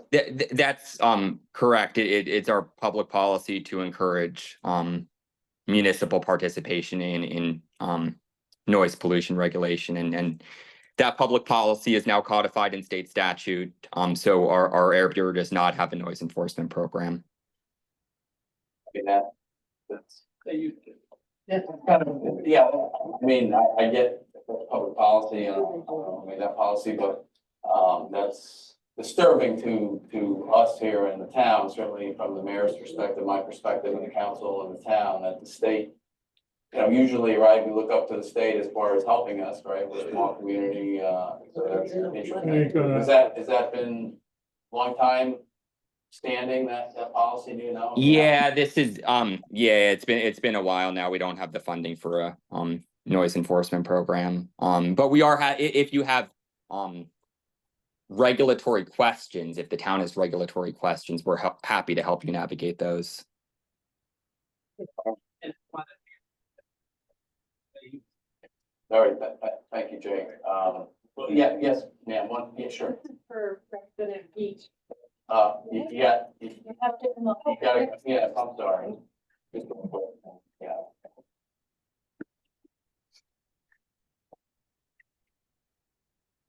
What can the state enforce? What can be enforced? Nothing. Well, what What do we need it? Yeah. and tonight, is for the regular. The regulation. Yeah, read it one more, can you read it one more time for me? Everybody's got internet access, right? Read it, no, let's do the thing. Word it again. Right. Regulation is 22A 174 23. Can you read the whole thing? Yes. How long? Well, 3 pages. let's summarize it. Yeah. I'm sorry, if it's a question from, I can't hear. I heard someone like reference our owner nuisance regulation, but I can't hear the question. Yeah, the regulation odors, what can you do? That's the question that came from the residents. Okay, all right. Yeah, so again, it's we have an investigatory framework and a process. It has involved multiple inspections. We've done over 10 inspections, which given our current staffing is a very significant investment of resources compared to, other matters that we've handled across the state. So we've done multiple inspections, we've issued a violation notice, and now we're in the compliance process.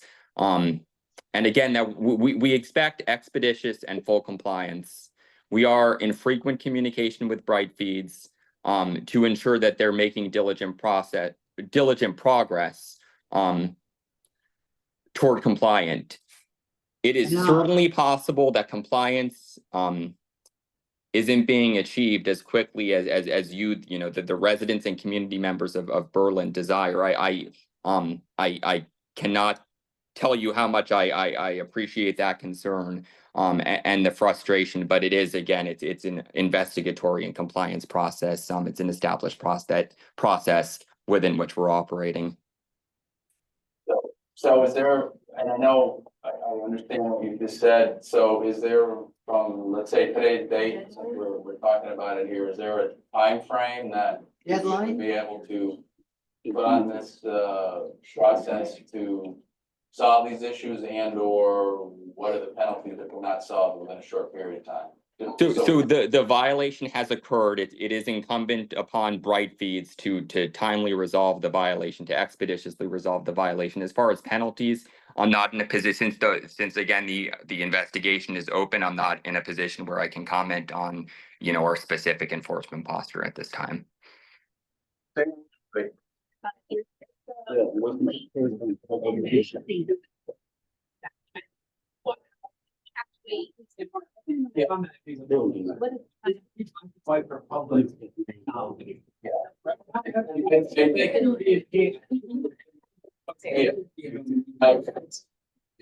think unless it's someone talking into the microphone, I can't hear it, but so when the mayor's talking or Representative Veach is talking, you just might need to repeat it for me. I apologize. Yeah.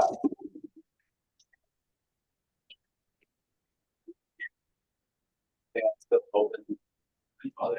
But is there endless time, or I guess, is there any kind of feeling for this, what was the violation was issued in, what was it, May or June? May, right? So. That's correct. It was based on a May 2024 inspection.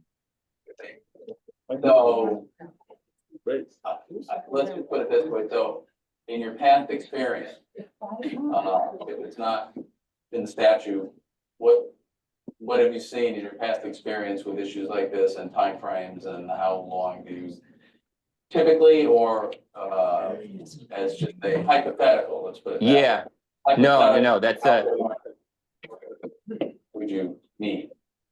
Or yeah, do- no, it's a great question. This is it's a complex issue. This is not an everyday issue. I know that Brightfeeds has, you know, said that they've been working through iterations of, you know, different odor mitigation strategies. But I don't want to speak for Brightfeeds. So, you know, I mean, the question as to like, I think they talked about, you know, the potential installation of a thermal oxidizer. As far as their specific time frame, I would defer to them. And you know, until the issue is abated, there's a violation notice and an investigation that remains open.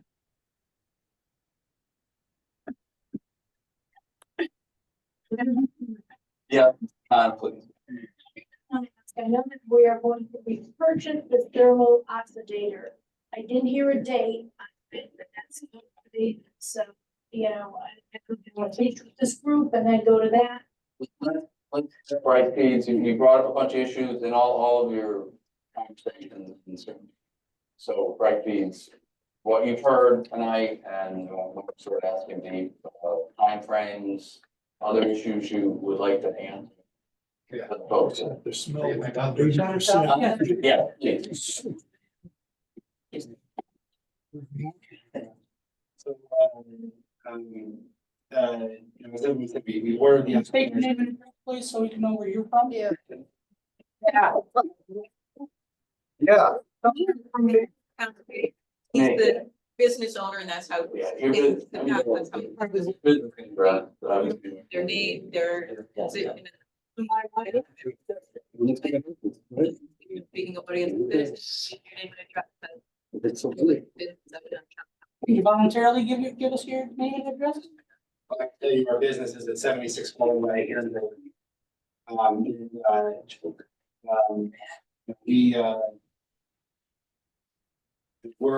guess there's a few different things. The first, regarding the thermal oxidizer, it's been ordered, it's in the engineering phase. In the next few weeks, we're going to have a lot of details on the timeframe. And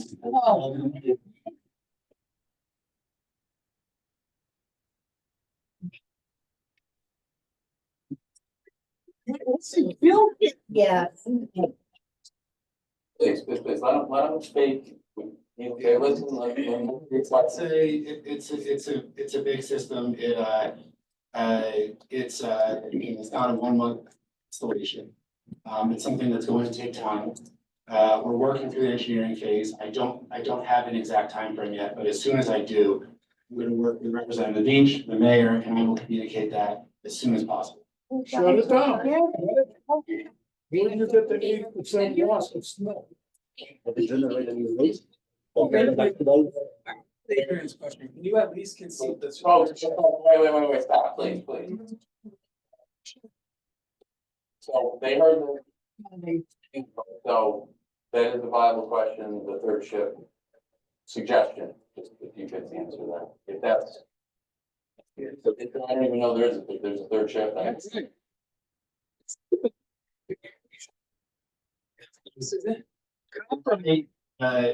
Not aware of the vibrations. We called in, we sent someone out. Send someone out to look at it. They went through and they didn't hear any vibrations, and that was the information that was relayed. You know, we'll take this feedback, go back, investigate, and come back. Any other questions that you guys heard? Anybody from Brightfeeds that you would want to answer or? We don't want to know. Well, we can't start asking questions from the audience. I mean, that's not how we run the meeting. So if you want to come up and ask a couple more questions. Jeffrey, do you want to come up and let's. I just have one question. Are you? But. Yeah, before this, obviously before the meeting. I just have a question. Are you willing to shut down your operation for third shift to help the people in this community at least be able to get some rest, especially like the gentleman has said? He has a very critical position at his company, and that is a serious problem. We cannot have people who cannot sleep and perform duties of his nature. I've worked in aerospace for 13 years. He has a very important job. So now if he can't perform his role because he's not sleeping, that's now his livelihood, that's his home. I mean, I can assure you that none of you would want to experience what these people are experiencing. And like I stated before, I experienced it at a very minimal level. And it was driving me nuts. I'm telling you, hours. We chalked it up to be someone in the neighborhood's generator, but I'm assuming that now at this point, it's your business. But these people are at the point where they leave their homes. They can't perform their jobs. Are you willing to stop third shift operations so these folks can sleep? It's a yes or no question. Yes, it is. So answer. So.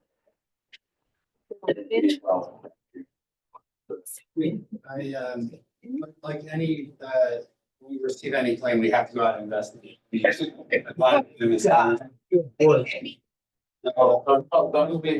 send someone out, we have a solution in place. Again, we have people walking, around our facility, measuring decibels every day. We record it every day. Whenever we receive a complaint, we'll send someone to the neighborhood to investigate it. They put their house in. And we'll come here and we'll investigate and come back to. Church rag. Who's the extra room? Okay. One smaller boat. People said that. 1 month. So. I'll be really quick, like super quick. All right, you're okay. Yeah.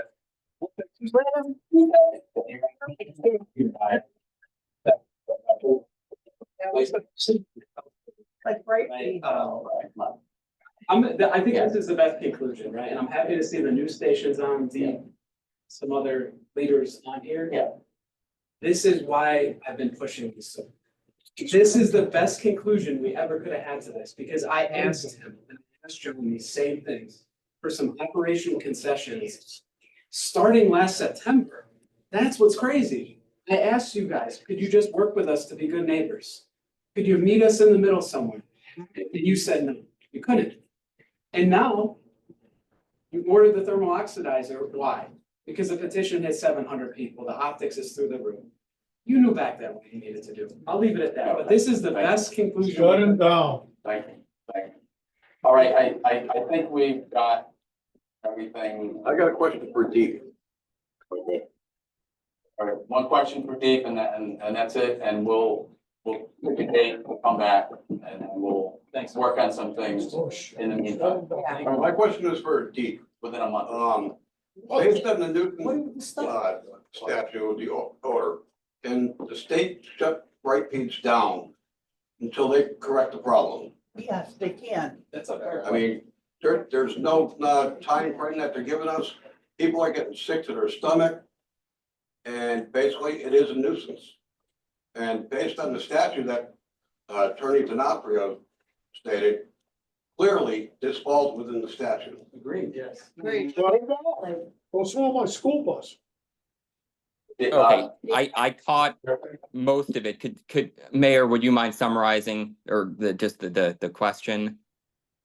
Yeah, so based on the statute, as they've been under violation for a while now. Is there a way to shut them down? Yes. This is the question from the audience member, to shut them down under the statute until things are corrected.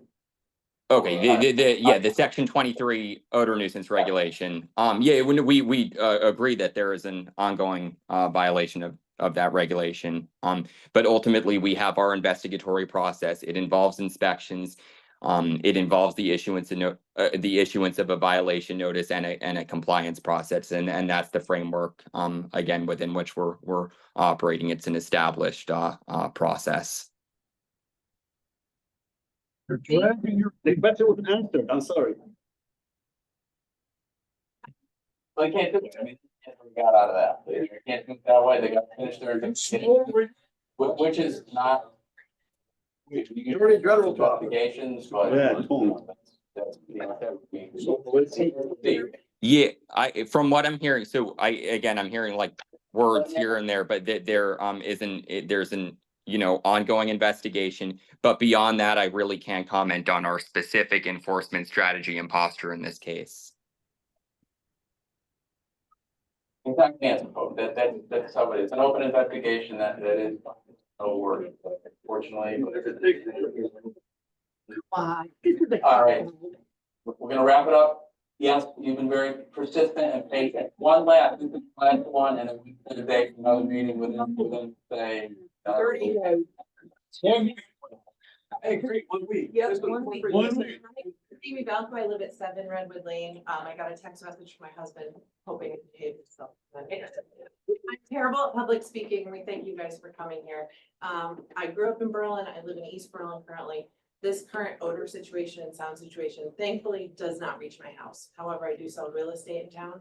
And it's at the point where I'm walking with dogs and people are stopping me and asking how bad their home value is impacted because they can't wait to get out.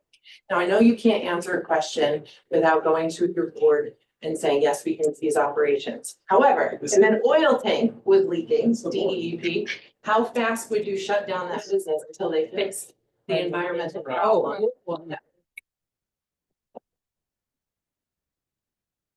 The question was I don't administer our oil tank program. I'm sorry, I don't have an answer to that. He's not going to. Yeah, so people are getting migraines, people are getting sick, something needs to happen. I don't think shutting it down for third shift is enough. I think it has to be shut down until the problem. Shut it down and don't feel sick, don't feel like their heart rate values are being diminished. And that we know that what is happening there is okay for our children to be outside and.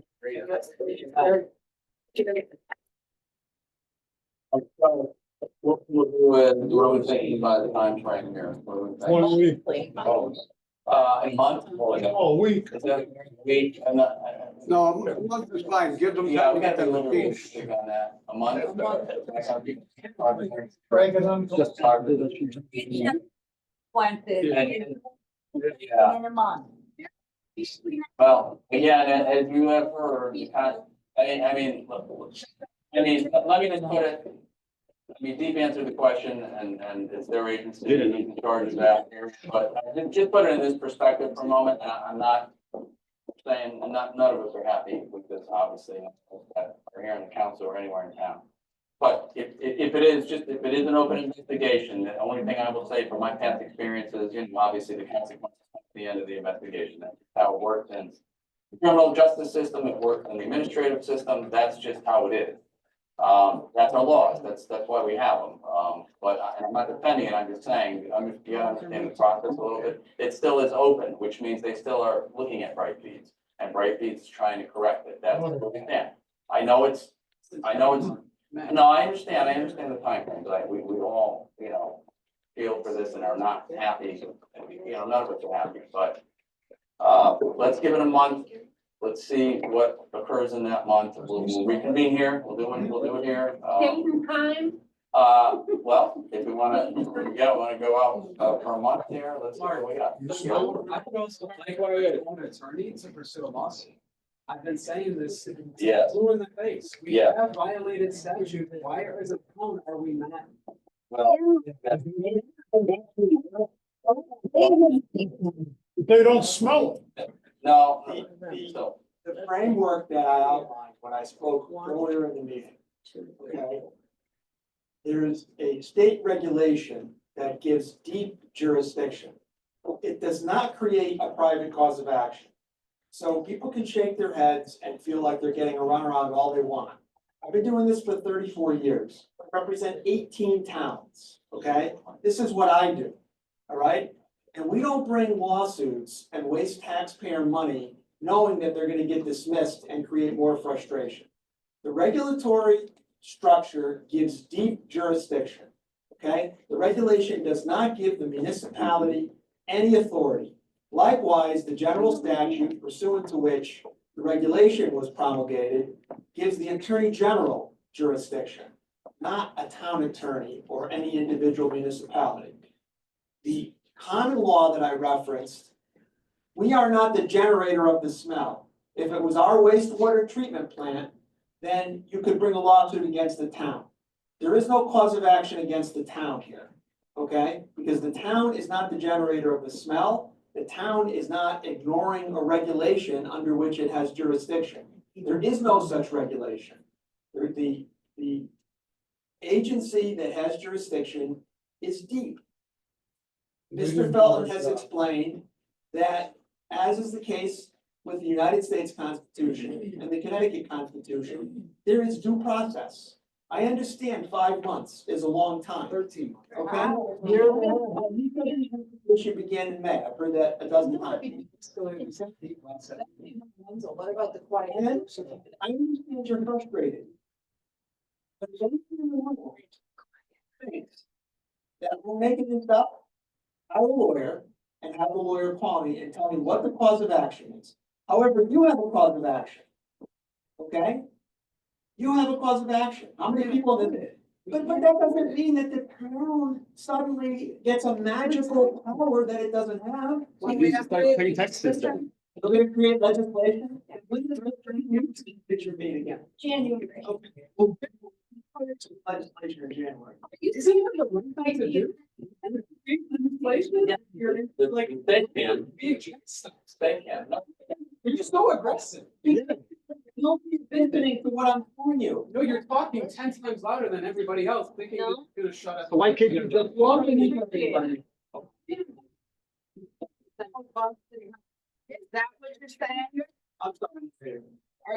Are you saying that we have to go above the town to get a resolution?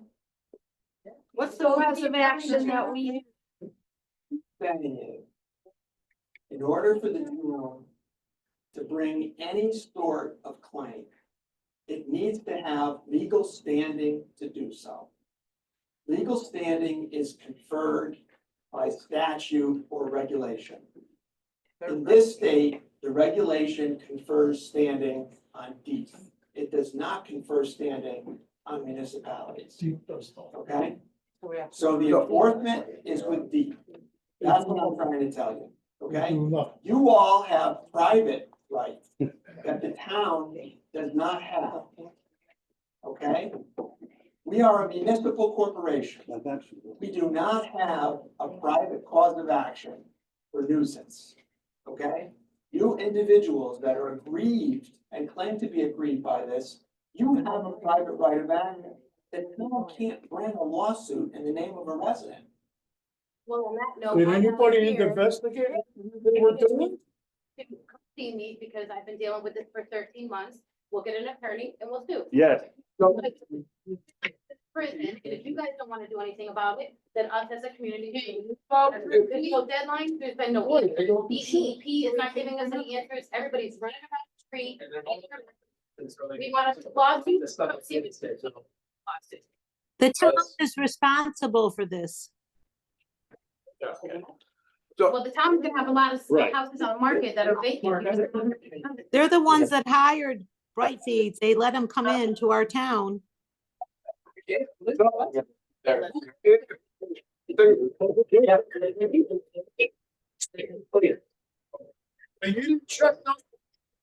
So, yes, to approve the zoning, they're in proper zones. But the permit for operation comes from the state. We didn't permit the business, we just allowed them in the zone, in an industrial zone. That's what the town did. They're compliant with the zone, yeah, they're in the right zone where they should be, yes, now there are issues, but that falls under the permit from state regulations. So if I understand things correctly, okay, the one that can override deep would be the Attorney General's office. And they can issue a stop work order, Well, right? that's part of the state, I mean, that's the state. So we all have to contact the Attorney General. Yeah. The Attorney General, Wait, we're just. the Attorney General's office is the lawyer. So if he was to bring any kind of enforcement action in court, they'd be represented by the Attorney General. Just like the town attorney represents the municipal corporation that is the town of Berlin, the Attorney General represents the state of Connecticut. Public agency. And people. That, well, Well, the Attorney General does not represent, it's just like I'm representing. he's like, Right, but when Bright Feeds is continually, day after day, violating the state statute, okay, for the nuisance owner, okay, and Deep is just holding their hand on their ass. Okay, I mean, listen, you certainly can and, you know, do what you think you should do, but you certainly can contact the Office of the Attorney General and And have him come. express your concern. Yes, well, you can do that, yes, yes, sir. And attorney presented here, very eloquent. Yeah. I had impact statement, problem, conclusions and recommendations. And back in April, one of my conclusions and one of my recommendations was to create legislation so that the town is never in a position that it has no authority. You should never have a business under any classification, not just Bright Feeds, that can operate rogue. They're literally operating, Well- and the town has no means of recourse. Well, that part is true. That is up to the legislature though. I'm saying legislation is a physical. Never be. We got to propose it, and we can only hope if the legislature wants to pass it, we will pass it, they won't, I mean, that's completely out of our control, yes. I hope the. Wait, there's one more thing. And Yeah. Can you, say your name, please. Carol Yorker, I live on 66 Skyview Drive. Yeah. So the idea is, it's not gonna Yeah. be picking up on Zoom if you guys are not using the mic. Hear it all. So that's why I'm kind of giving the mayor eyes. I live on 66 Drive. If I heard the man indeed correctly, he said that he does not have any jurisdiction over industrial commercial, that's up to the town. That's what he said. That's what he said. No, it's not smell. You know, it's not smell. They defunded that. They realized why they still needed a noise ordinance. We acted like they didn't used to do it. Again, it's on my. Okay, so let's go through the month. Well, we're looking about November 19th or 20th. This Wednesday. Yeah, might do another Wednesday, does that make sense? Yeah. Yeah. Yeah. 6 o'clock, 20th, 6 o'clock. And we'll. Thanks. Hey, folks. Thank you. Thank you. Well, go ahead and adjourn.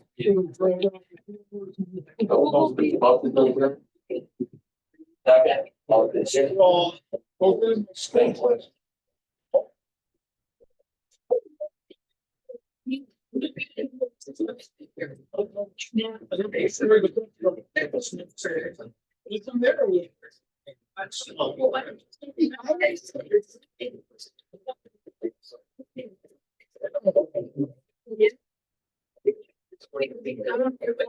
Yeah.